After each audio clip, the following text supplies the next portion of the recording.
ನಿನ್ನ ಜೊತೆಯಲಿ ಜೊತೆಯಲಿ. ಡಿಸಪಾಯಿಂಟ್ ಮಾಡಬೇಡ್ರಿ, ತುಂಬ ಆಸೆ ಇಟ್ಕೊಂಬಂದಿದ್ದೀನಿ. ಫಸ್ಟ್ ಟೈಮಿಂದ ಕೆಲಸಕ್ಕೆ ಕೈ ಹಾಕ್ತಾ ಇದ್ದೀನಿ. ನೀವು ಕೋಆಪ್ರೇಟ್ ಮಾಡಲೇಬೇಕು. ದುಡ್ಡಿಗೆ ಯೋಚನೆ ಮಾಡಬೇಡ್ರಿ, 1,000 ರೂಪಾಯಿ ಕೊಡ್ತೀನಿ. ನಿಮ್ಮ ಜನ್ಮಕ್ಕೆ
ನಾನ್ ಮಾಡಿದ ವಿಡಿಯೋ ಕವರೇಜ್ ನೋಡಿ ತಂಡ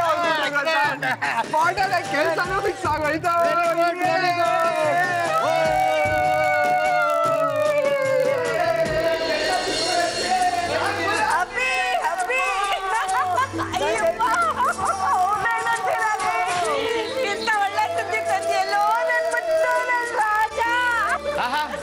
ನೀನೇ ಮೆಚ್ಕೋಬೇಕು ನಿನ್ನ ಮಗನ್ನ.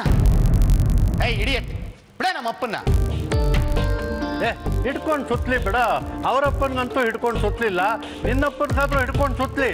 ಅಭಿ ಇದೇ ಖುಷಿಯಲ್ಲಿ ನಾಳೆ ಡಿಸ್ಕೋಟೆಕ್ಗೆ ಹೋಗೋಣ, ಏನೋ ಗಂಟ್ಲು ಬಿರಿ ಕೂಗೋಣ, ಸುಸ್ತಾಗಿ ಬೆಳೆಯೋ ತನಕ ಕುಣಿಯೋಣ. ಮಾವ, ನೀವೇನು 18 ವರ್ಷದ ಹುಡುಗ ಅನ್ಕೊಂಡ್ಬಿಟ್ರಾ? ಮಗು ಹತ್ರ ಹಾಗೆಲ್ಲ ಮಾತಾಡಬೇಡಿ. ಆ ಚಪಾತಿ ತಿಂದ್ಬಿಟ್ಟು ರೂಮಲ್ಲಿ ಟ್ಯಾಬ್ಲೆಟ್ ಇಟ್ಟಿದ್ದೀನಿ, ಅದನ್ನು ತಗೊಂಡು ಮಲ್ಕೊಳ್ಳಿ ಹೋಗಿ.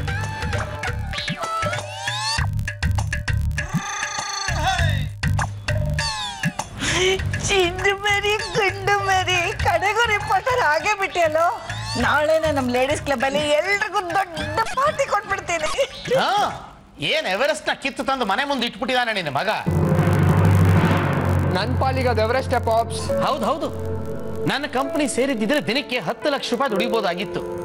ಅದು ಬಿಟ್ಟು ಫುಟ್ಪಾತ್ನವ್ರ ತರ ಅಲ್ಕೊಂಡು. ರೀ ಸ್ವಾಮಿ, ನಿಮ್ ತರ ಬಿಲ್ಡಿಂಗ್ ಕಟ್ಕೊಂಡು ಡೀಲ್ ಮಾಡ್ಕೊಂಡು ಬಿಲ್ಡರ್ ಅನ್ನಿಸ್ಕೊಳಕ್ಕೆಲ್ಲ ನಂಗೆ ಇಷ್ಟ ಇಲ್ಲ.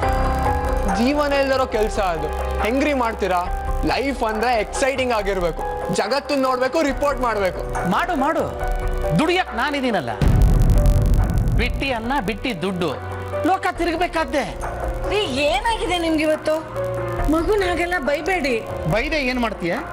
ಸಾಮ್ರಾಜ್ಯ ಕೊಟ್ಟು ಆಳೋ ಮಗನೇ ಅಂತಂದ್ರೆ ಬಿಕಾರಿ ತರ ಬೀದಿ ಅಲಿತೀನಿ ಅಂತಾನಲ್ಲ. ಈ ರೀತಿ ಜವಾಬ್ದಾರಿ ಇಲ್ಲದೆ ಬದುಕೋದು ಒಂದು ಜೀವನನ? ನನ್ನ ಪ್ರಕಾರ ಜವಾಬ್ದಾರಿ ಇಲ್ಲದೆ ಇರೋನು ಒಬ್ಬ ಗಂಡಸೇ ಅಲ್ಲ. Dad, you are talking too much. ಅಬ್ಬಾಯ್, ಮತ್ ನೋಡಿ ಅವ್ರನ್ನ ಎಷ್ಟು ಚೀಪಾ ಮಾತಾಡ್ತಾರ. ನಿಮ್ಮ ಅಪ್ಪನ ಬುದ್ಧಿ ನಿಂಗೆ ಗೊತ್ತಿಲ್ವೇನೋ? ಅಮಾವಾಸ್ಯೆ ಹುಣ್ಮೆ ಬಂದ್ರೆ ಹಾಗೇನೆ. ನೀ ತಲೆ ಕೆಡ್ಸ್ಕೋಬೇಡ. ನಿಮ್ಗೆ ಮಗನ ಆಸೆಗಿಂತ ದುಡ್ಡೇ ಮುಖ್ಯ ಅಲ್ಲ? ಮಗ ಸತ್ ಮೇಲೆ ಏನ್ ದುಡ್ಡನ್ನ ತಪ್ಕೊಂಡು ಮುದ್ದಾಡ್ತೀರಾ? ಅಬ್ಬಿ ಬಿಟ್ಟು ಛೇ,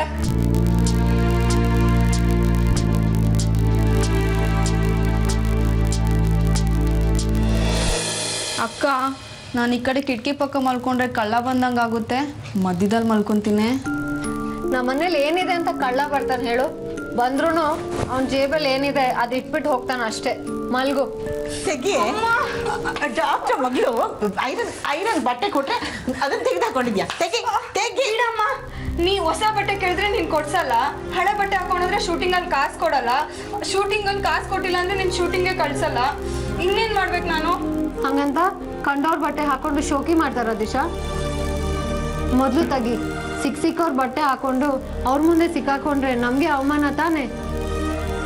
ನಿಂಗೆ ಬಟ್ಟೆ ಬೇಕು ಅಂದ್ರೆ ಹೇಳು, ಈ ಸಲ ಸಾಲ ಮಾಡಾದ್ರೂ ನಿಂಗೆ ಕೊಡಿಸ್ತೀನಿ. ದುಡ್ಡು ಹೆಚ್ಚಾಗಿದೆಯೇನೆ ನಿನಗೆ? ಅದೇ ಸಾಲ ದುಡ್ಡಲ್ಲಿ ಒಂದು ರೇಷ್ಮೆ ಸೀರೆ ತಗೊಂಡ್ ಬಾ.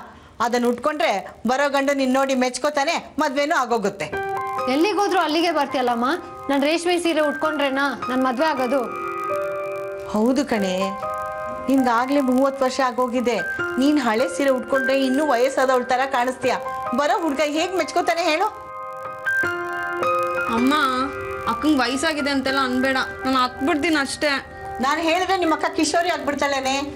ನನ್ನ ಮಾತು ಕೇಳು ಶಾಲಿನಿ, ಒಳ್ಳೆ ಸೀರೆ ತಗೋ, ಒಳ್ಳೆ ಗಂಡು ಬರುತ್ತೆ, ನನ್ನ ಭಾರನೂ ಕಳಿಯುತ್ತೆ, ಈ ಕೋತಿಗಳ ಜವಾಬ್ದಾರಿನೂ ಮುಗಿಯುತ್ತೆ.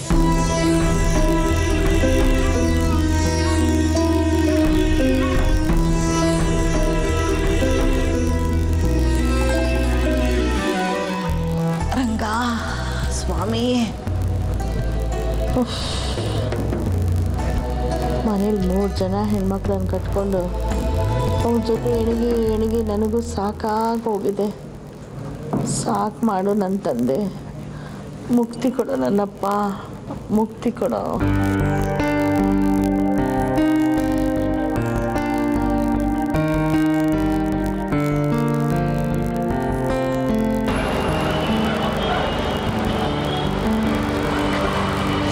ಬೇಜಾರು ಮಾಡ್ಕೊಂಡೇನೋ? ನಾನಾ ಬೇಜಾರ? ಅದು ಆ ದೂರ್ವಾಸ ಮುನಿ ವಿಷಯಕ್ಕೆ. ಯಾವ ಗಳಿಗೆ ಜನ್ಮ ಕೊಟ್ಬಿಡ್ಯೋ ನಿನ್ ಮಗಂಗೆ. ಒಳ್ಳೆ ಹಾಫ್ ಮೆಂಟ್ಲು ಅಪ್ಪ ಸಿಕ್ಬಿಡ ನಂಗೆ. ಹಾಫ್ ಅಲ್ಲದವ್ರೆ, ಅದು ಫುಲ್ ಮೆಂಟ್ಲು. ಆಸ್ಪತ್ರೆಗೆ ಸೇರ್ಸಿದ್ರೆ ಮರ್ಯಾದೆ ಪ್ರಶ್ನೆ ಅಂತ ಸುಮ್ಮನೆ ಬಿಟ್ಬಿಟ್ಟಿದೀವಿ. ಒಂದ್ಸಲ ಸೇರ್ಸ್ಬಿಡ್ಬೇಕು ರಚಿನ್. ಆ ಮನುಷ್ಯನ್ಗೆ ಆಗ್ಲೇ ಹೆಂಡತಿ ಮಗನ ಬೆಲೆ ಗೊತ್ತಾಗೋದು. ಗಂಡಸ್ತನದ ಬಗ್ಗೆ ಎಲ್ಲ ಮಾತಾಡ್ತಾರಲ್ಲ, ಹೆಂಗ್ ಉರ್ದೋಯ್ತು ಗೊತ್ತಾ ನಂಗೆ. ಬಿಟ್ಟಾಕೋ, ದೇವ್ರು 2 ಕಿವಿ ಕೊಟ್ಟಿದ್ದಂತಾನೆ. ಈ ಕಿವಿಲಿ ಕೇಳಿಸ್ಕೊಂಡು ಆ ಕಿವಿಲಿ ಬಿಟ್ಬಿಡು. ಆಮೇಲೆ ಇವತ್ತು ಆ ಹುಡುಗಿ ಸಿಕ್ಕಿದ್ಲೇನ? ಹುಡುಗಿನ ಅದ್ಯಾರೋ ಪುಣ್ಯಾತ್ ಗೀತೆ ಡಿಕ್ಕಿ ಹೊಡೆದು ಒಳ್ಳೆ ಹೆಂಗಾಡ್ಬಿಡ್ಲು ಗೊತ್ತಾ. ಬೀದಿಲ್ ನನ್ ಮರ್ಯಾದೆ ತೆಗ್ದ್ಬಿಡ್ಲು. ತೆಗ್ದಾಡ್ ಕೊಡ್ಲಾ ಅನ್ಸ್ತು. ಹೋಗ್ಲಿ ಪಾಪ ಬದುಕೊಳ್ಳಿ ಅಂತ ಬಿಟ್ಟು ಬಂದ. ಹೌದಾ? ಅಲ್ಲ, ಭವಿಷ್ಯದ ಪ್ರಕಾರ ಹುಡುಗಿ ಸಿಗ್ಬೇಕಾಗಿತ್ತಲ್ಲ, ಎಲ್ಲೋ ಮಿಸ್ ಆಗಿರ್ಬೇಕು. ನಡಿ, ಬೈಕ್ ಮೇಲೆ ಹೋಗೋಣ. ಎಲ್ಲೋ ದಾರಿಯಲ್ಲಿ ಕಾರ್ ಕೆಟ್ಟೋಗಿ ನಿಂತಿರ್ಬೋದು. ಅಷ್ಟೆಲ್ಲ ಸೀನಿಲ್ಲ ಬಿಡು ರಚಿನ್. ನನ್ನ ಹುಡುಗಿ ಇಷ್ಟೊತ್ತಲ್ಲೆಲ್ಲ ಓಡಾಡಲ್ಲ. ಅವಳ ಮನೆ AC ರೂಮಲ್ಲಿ ನನ್ನ ನೆನಪಲ್ಲಿ ಬೆಚ್ಚಗೆ ಮಲ್ಕೊಂಡಿರ್ತಾಳೆ. ಅವಳು ನಿದ್ದೆಗೆ ಯಾರು ಯಾವತ್ತೂ ಡಿಸ್ಟರ್ಬ್ ಮಾಡಬಾರ್ದು. ಮಗು ಥರ ಮಲ್ಕೋಬೇಕು ಅವಳು. ಅಕ್ಕ, ಏನಕ್ಕ ಇದು ಸೌಂಡು? ನಂಗೆ ತುಂಬ ಭಯ ಆಗ್ತಿದೆ.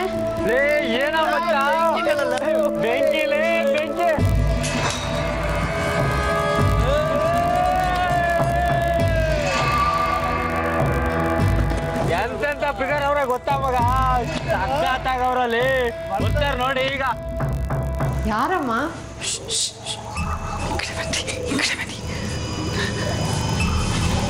ಯಾರೋ ಪೊರ್ಕೆಗಳು ಅಂತ ಕಾಣುತ್ತೆ.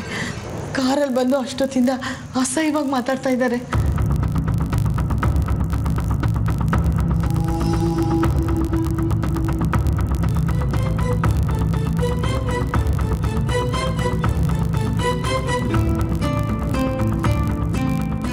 ಯಾರಪ್ಪ ಅದು? ಹೆಣ್ಮಕ್ಳಿರೋ ಮನೆ ಮುಂದೆ ಏನಪ್ಪ ಇದೆಲ್ಲ ಗಲಾಟೆ? ಹೋಗ್ರಪ್ಪ, ಹೋಗಿ ಹೋಗಿ. ಏನ್ರ ಯಾವ ಹೆಣ್ಮಕ್ಳು ಬರ್ತವೆ ಅಂದ್ರೆ ಆಂಟಿ ಬಂದ್ರಲ್ಲು. ಆಂಟಿ ಇವಾಗ ಬಂದ್ರ? ಈ ಮನೇಲಿ ಬರೀ ಹೆಣ್ಮಕ್ಳಿದ್ದಾರೆ ಅಂತ ಗೊತ್ತಿದ್ದೆ ನಾವಿಲ್ಲಿ ಬಂದಿರೋದು. ಪಾಪ ನೀವು ಬರೀ ಹೆಣ್ಮಕ್ಳು ಇದ್ದಿದ್ದು ತುಂಬಾ ಬೋರ್ ಆಗಿರುತ್ತೆ. ನಾವೆಲ್ಲ ಸ್ವಲ್ಪ ಕಂಪ್ನಿ ಕೊಡೋಣ ಅಂತ ಬಂದಿದ್ದೀವಿ. ಕಂಪ್ನಿ ನಾವೇ ಕೊಡೋದಲ್ಲಿ, ನಾವೇ ಕೊಡೋದು. ಹೀಗೆಲ್ಲ ಮಾತಾಡ್ಬಾರ್ದಪ್ಪ, ಒಳ್ಳೇದಲ್ಲ. ಹೋಗಿ ಹೋಗಿ, ಮನೆಗೆ ಹೋಗಿ. ಅಯ್ಯೋ, ನಮ್ಮ ಮನೆ ತುಂಬಾ ದೂರ ಆಂಟಿ. ಅದಕ್ಕೆ ನಿಮ್ಮ ಮನೇಲಿ ಮಲ್ಗೋ ಜಾಗ ಕೊಡ್ತೀರಾ ಅಂತ.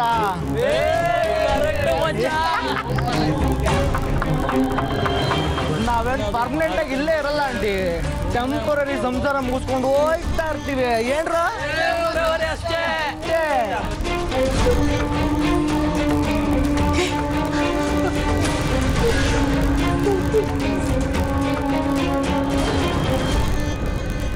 ಯಾರು ಸರ್ ಟೆಂಪ್ರವರಿ ಸಂಸಾರ ಮಾಡ್ತೀನಿ ಅಂತ ಹೇಳಿದ್ದು? ನೀವಾ? ನಿಮ್ಮ ಮನೇಲೂ ಅಕ್ಕ ತಂಗಿರಿದ್ದಾರೆ ತಾನೆ? ಅವ್ರ ಮನೆ ಬಾಗ್ಲು ಬಡ್ದು ಇದೇ ತರ ಇನ್ಯಾರೋ ಕರೆದ್ರೆ ನೀವ್ ಸಹಿಸ್ಕೊಂಡಿರ್ತೀರಾ ಸರ್? ನೀನ್ ತುಂಬಾ ರಾಂಗ್ ರೂಟಲ್ಲಿ ಮಾತಾಡ್ತಿದ್ಯಾ. ಸರಿಯಾದ ರೂಟಲ್ಲಿ ಮಾತಾಡೋಕೆ ನಿಮ್ಗೆ ಯೋಗ್ಯತೆ ಇದೆಯಾ ಸರ್? ನಿಮ್ ಮನೆ ಹೆಣ್ಮಕ್ಳ ಜೊತೆ ಇನ್ಯಾರೋ ಟೆಂಪ್ರವರಿ ಸಂಸಾರ. ಸುಮ್ನಿರಮ್ಮ. ನಿಮ್ ಮನೆ ಹೆಣ್ಮಕ್ಳ ಜೊತೆ ಇನ್ಯಾರೋ ಟೆಂಪ್ರವರಿ ಸಂಸಾರ ಮಾಡ್ತೀನಿ ಅಂದ್ರೆ ನೀವ್ ಸುಮ್ನೆ ಇರ್ತೀರಾ ಸರ್? ಏನು ಬಾಯಿ ಬಂದ ಮಾತಾಡ್ತಿದ್ಯಾ? ಹೇಗಿದೆ ಮೈಗೆ? ದೆವ್ವ ಮೆಟ್ಕೊಂಡಿದೆ ಕಣ್ರು. ಹೆಣ್ಮಕ್ಳು ಬೇಕಾ ನಿಮ್ಗೆ? ಸಂಸಾರ ಮಾಡ್ತೀರಾ? ಅಯ್ಯೋ, ನಿನ್ ಬಾಯಿ ಸಂಸಾರ ಮಾಡ್ತೀಯ ಯಾವ್ದೋ ಮಿಂಟ್ಲು ಫ್ಯಾಮಿಲಿ ಕಟ್ರ ಇದು ಅಮ್ಮ ತಾಯಿ ನಮಸ್ಕಾರ ನಿಂಗೆ ಇವಾಗ ನಿಮ್ ಅಕ್ಕ ತಂಗಿರ್ ನೆನ್ಪಾದ್ರ ಇನ್ನೊಂದ್ಸಲಿ ಈ ಕಡೆ ಬಂದ್ರೆ ಗಂಡ್ ಸಿಕ್ಕಿಲ್ದ್ರ ಮನೆ ಅಂತ ಸವಾರಿ ಮಾಡಕ್ ಬರ್ತೀರಾ? ಹೋಗಿ ಹಂಗೆ ಆಕ್ಸಿಡೆಂಟ್ ಸಾಯ್ತೀರಾ? ಹೋಗಿ ಇನ್ನೊಂದ್ಸಲಿ ಈ ಕಡೆ ಬನ್ನಿ ಮಾಡ್ತೀನಿ. ನೀವ್ ಯಾಕ್ರೆ ಅಳ್ತೀರಾ? ಆ ನಾಚಿಕೆ ಬಿಟ್ಟವ್ರು ಅಳ್ಬೇಕು. ನಾವ್ ಮರ್ಯಾದೆಗೋಸ್ಕರ ಫೈಟ್ ಮಾಡ್ತೀವಲ್ಲ, ತಲೆ ಎತ್ಕೊಂಡ್ ಬಾಳ್ಬೇಕು, ಇನ್ನ ಗಟ್ಟಿ ಆಗ್ಬೇಕು.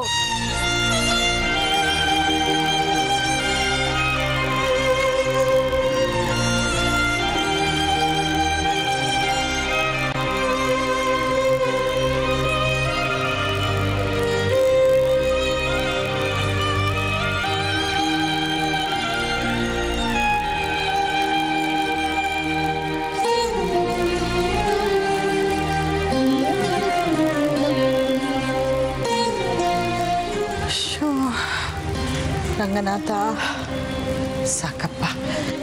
ಇವಾಗ ಜ್ಯೋತಿಷಿಗಳಿಗೂ ಡಿಮ್ಯಾಂಡ್. ಒಂದು ಜಾತಕ ಬದಲಾಯಿಸೋದಕ್ಕೆ 50 ರೂಪಾಯಿ ಕಿತ್ಕೊಂಡ್ಬಿಡೋದಾ? ಯಾರ್ ಜಾತಕ ಬದಲಾಯಿಸ್ತೀಯಮ್ಮ? ನಿಂದೆ ಕಣೆ. ಅದೇ ರಾಶಿ ಅದೇ ನಕ್ಷತ್ರ ಬರೋ ಹಂಗೆ ಬರ್ಸಿ 4 ವರ್ಷ ಕಡಿಮೆ ಮಾಡಿಸ್ಕೊಂಡು ಬಂದೆ. ಇನ್ಮೇಲೆ ಯಾರೇ ಕೇಳಿದ್ರು 27 ವರ್ಷ ಅಂತ ಹೇಳು. ಬಾಯಲ್ಲಿ ಹೇಳ್ಕೊಂಡಿದ್ ಮಾತ್ರಕ್ಕೆ ನನ್ನ ವಯಸ್ಸು ಕಡಿಮೆ ಆಗುತ್ತೇನಮ್ಮ. ಈ ಥರ ಸುಳ್ಳು ಹೇಳಿ ಮದುವೆ ಆಗೋಕ್ಕೆ ನನಗಿಷ್ಟ ಇಲ್ಲ. ನಿನ್ನ 1000 ಸುಳ್ಳು ಹೇಳಿ ಒಂದು ಮದುವೆ ಮಾಡಿಸು ಅಂತ ಹಿರಿಯರು ಹೇಳಿಲ್ವೇನೆ? ನಿನಗೆ 4 ವರ್ಷ ಕಡಿಮೆ ಹೇಳಿದ್ರು ಯಾರಿಗೂ ಗೊತ್ತಾಗಲ್ಲ ಬಿಡು. ನನ್ಗೆ ಗೊತ್ತಾಗತ್ತಲ್ವೇನಮ್ಮ. ಅಕಸ್ಮಾತ್ ಬರೋ ಹುಡುಗನ್ಗೆ 29 ವರ್ಷ ಆಗಿದ್ರೆ ನನಗಿಂತ 2 ವರ್ಷ ಚಿಕ್ಕವನಾಗಲ್ವೇನಮ್ಮ? ಆದರೂ ಅವನಿಗಿಂತ ನಾನೇ ಚಿಕ್ಕವಳು ಅಂದ್ಕೊಂಡು ಸಂಸಾರ ಮಾಡಬೇಕಾ? ಅಕಸ್ಮಾತ್ ಮುಂದೆ ಯಾವತ್ತೋ ಈ ವಿಷಯ ಗೊತ್ತಾಗಿ ದೊಡ್ಡ ಹುಡುಗಿನ ಮದುವೆ ಆದೆ ಅಂತ ಜಗಳ ಮಾಡಿದ್ರೆ ಅವಾಗ ನೀನೇನು ಮಾಡ್ತೀಯ? ಸುಳ್ಳು ಹೇಳಿ ಮದುವೆ ಮಾಡ್ಕೊಳ್ಳೋದ್ರಲ್ಲಿ ನೆಮ್ಮದಿ ಇರಲ್ಲ ಅಮ್ಮ. ಮದುವೆನೇ ಬೇಡ ಅಂತಿರೋಳು ನಾನು ಸುಳ್ಳು ಹೇಳಿ ಮದುವೆ ಮಾಡ್ಕೊಳ್ಳೋದಾ? ಬೇಡ.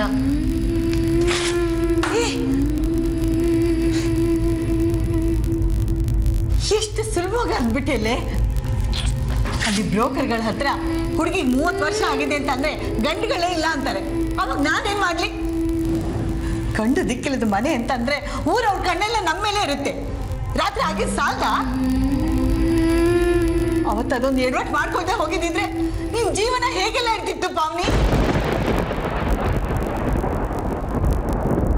ಕಂಡು ದಿಕ್ಕಿಲ್ಲದ ಮನೆ ಅಂತಂದ್ರೆ ಊರವ್ರ ಕಣ್ಣೆಲ್ಲ ನಮ್ಮ ಮೇಲೆ ಇರುತ್ತೆ. ರಾತ್ರಿ ಆಗಿದ್ ಸಾಲ್ದ?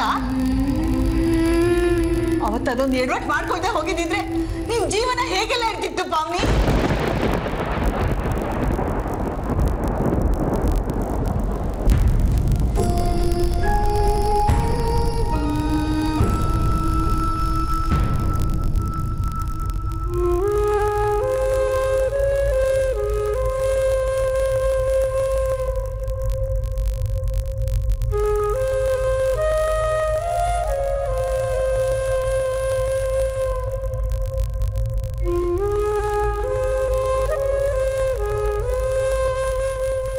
ಅಮ್ಮ, ಆ ಹೆಸರಿಂದ ಕರಿಬೇಡ ಅಂತ ನಿನ್ಗೆ ಎಷ್ಟು ಸಲ ಹೇಳಿಲ್ಲ?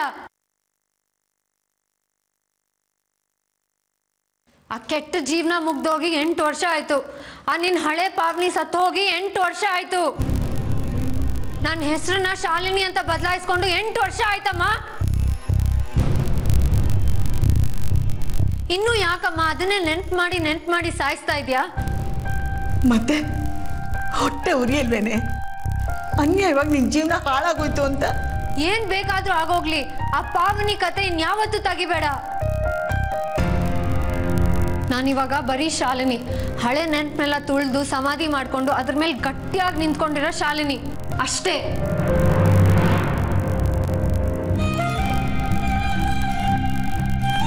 ಸುಮ್ಮನಿರಕ್ಕಾಗಲ್ವೇನಮ್ಮ ನಿನಗೆ? ಮೊದಲೇ ಅವಳು ಬೇರೆ ನೊಂದಿದ್ದಾಳೆ, ನೀನು ಬೇರೆ.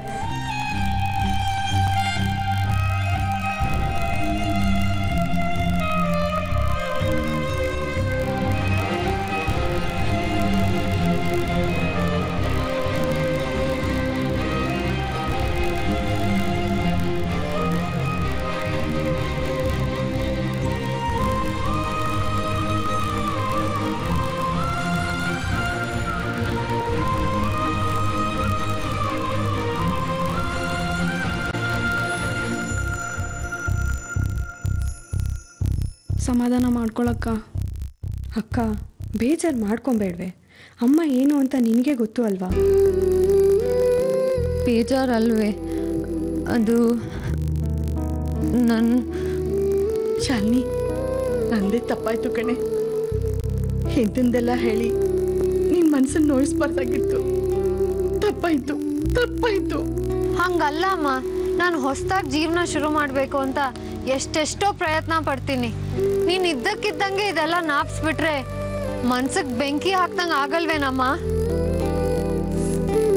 ತಪ್ಪಾಯ್ತು ಅಂತ ಹೇಳಿದ್ನಲ್ಲ.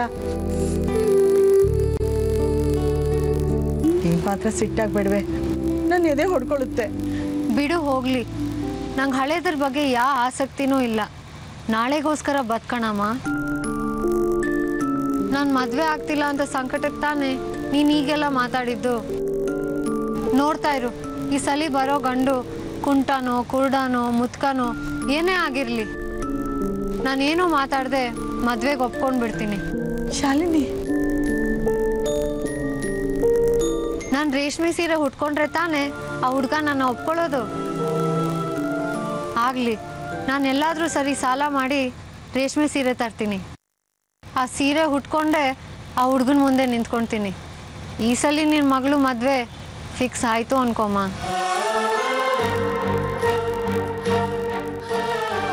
ಶಾಲಿನಿ, ನನ್ನ ಕಂದ ಈ ಸಲ ಅಂತೂ ಒಳ್ಳೆ ಮನಸ್ಸಿರೋ ಹುಡುಗನೇ ಹುಡ್ಕೊಂಡ್ ಬರ್ತಾನೆ.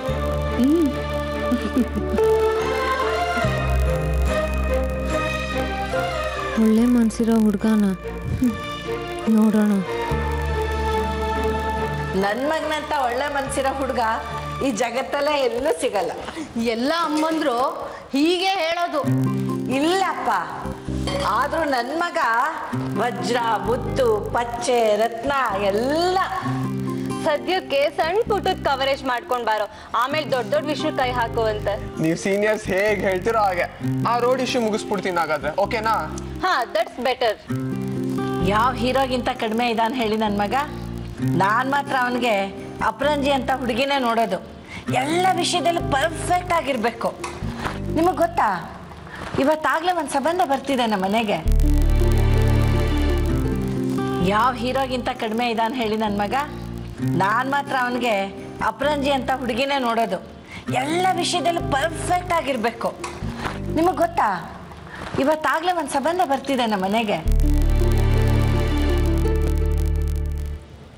ಬರ್ತಿದ್ಯಾ? ಯಾಕ್ರಿ ಶರ್ಮಿಳಾ ಮಂಕಾಗ್ಬಿಟ್ರಿ? ಅಲ್ಲ, ನಿಮ್ಮ ಮಗನು ನನ್ನ ಮಗಳು ದೀಪ್ತಿನೂ ಕ್ಲಾಸ್ಮೇಟ್ಸ್ ತಾನೆ. ಹೇಗಿದ್ರು ಚಿಕ್ಕಂದಿನಿಂದಲೂ ಹೊಂದ್ಕೊಂಡಿದ್ದಾರೆ. ಅದಕ್ಕೆ ನಿಮ್ಮ ಮಗನಿಗೆ ನಮ್ಮ ದೀಪ್ತಿನ ಯಾಕೆ ಜೋಡಿ ಮಾಡಬಾರ್ದು ಅಂತ. ಯಾಕ್ರಿ ತಮಾಷೆ ಮಾಡ್ತಿದ್ದೀರಾ? ಇಬ್ರಿಗೂ ಒಂದೇ ವಯಸ್ಸು ತಾನೆ. ಆದ್ರೇನಂತೆ, ಇನ್ನು ಒಳ್ಳೇದೇ ಅಲ್ವಾ? ಇಬ್ಬರಿಗೂ ಅಂಡರ್ಸ್ಟ್ಯಾಂಡಿಂಗ್ ಚೆನ್ನಾಗಿರುತ್ತೆ. ಸಾಧ್ಯನೇ ಇಲ್ಲ. ಇದನ್ನು ಮಾತ್ರ ನಾನು ಯಾವತ್ತೂ ಒಪ್ಪಲ್ಲ. ಯಾವಾಗಲೂ ಹುಡುಗನಿಗಿಂತ ಹುಡುಗಿ ಚಿಕ್ಕವಳಾಗಿರ್ಬೇಕು. ಒಂದೇ ವಯಸ್ಸಿನವರಾದ್ರೆ ನನ್ನ ಮಗನ ಮೇಲೆ ಸವಾರಿ ಮಾಡಿಬಿಡ್ತಾಳೆ. ಅವನನ್ನು ಹಿಡಿತದಲ್ಲಿ ಇಟ್ಕೋತಾಳೆ. ನಿಧಾನವಾಗಿ ನಮ್ಮ ಮೇಲೂ ಅಧಿಕಾರ ಚಲಾಯಿಸೋಕೆ ಶುರು ಮಾಡಿಬಿಡ್ತಾಳೆ. ಆವಾಗ ನಮ್ಮ ಮನೇಲಿ ನನ್ನ ಪೊಸಿಷನ್ ಏನಾಗ್ಬೇಕು ಹೇಳಿ? ಅದಕ್ಕೆ ನಾನು ಡಿಸೈಡ್ ಮಾಡಿಬಿಟ್ಟಿದ್ದೀನಪ್ಪ, ನಮ್ಮನೆಗೆ ಸೊಸೆಯಾಗಿ ಬರೋಳು ನನ್ನ ಮಗನಿಗಿಂತ ಕಡಿಮೆ ಅಂದರು 5 ವರ್ಷ ಚಿಕ್ಕವಳಿರ್ಬೇಕು. ಆಗಲೇ ಅವಳು ಭಯಭಕ್ತಿಯಿಂದ ತಗ್ಗಿ ಬಗ್ಗಿ ನಡೆಯೋದು. ನಾನು ಅಂಥ ಹುಡುಗಿನ ಹುಡ್ಕೋದು.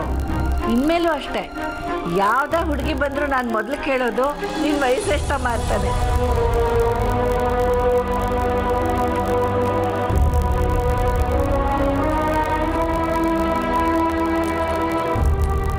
ಪ್ಯಾನ್ ಕಾರ್ಡ್ ಇದೆಯಾ? ಇಲ್ಲ. 10,000 ರೂಪಾಯಿ ಸಾಲಕ್ಕೆ ಇದೆಲ್ಲ ಬೇಕಾಗುತ್ತಾ? ಮತ್ತೆ ದುಡ್ಡೇನು ಪುಕ್ಷಟೆ ಬರುತ್ತೇನಮ್ಮ? ಸರಿ ತಗೋ, 2 ಸೈನ್ ಹಾಕು.